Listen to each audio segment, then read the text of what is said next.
आणि बुलेटिनच्या सुरुवातीला एक मोठी बातमी हाती येते। गॅस सिलेंडरच्या किमती कमी झालेल्या आहेत।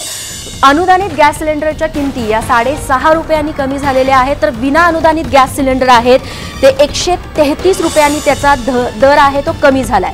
तेव्हा अनुदानित आणि विना अनुदानित गॅस सिलेंडर आता स्वस्त झालेले आहेत। प्राजक्ता पोळ आमच्या प्रतिनिधी आता आपल्या सोबत आहे। तर प्राजक्ता, किमती कमी होण्यामागचं नेमकं कारण काय?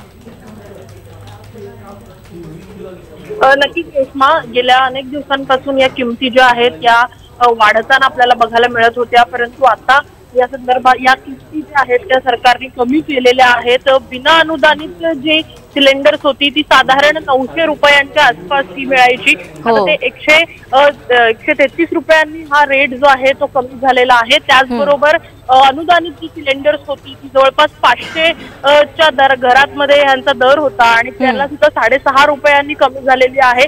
एकंदरीतच सरकारचा हा मोठा निर्णय म्हणावा लागेल, कारण गेल्या अनेक दिवसांपासून जे आहेत पेट्रोलचे दर जे आहेत ते वाढत आहेत, इतर गोष्टींचे दर जे आहेत ते वाढत आहेत आणि क्रूड ऑइलच्या किमती ज्या आहेत त्या कमी होत असताना सुद्धा हे दर कसे काय वाढतात असा प्रश्न वारंवार निर्माण होतो।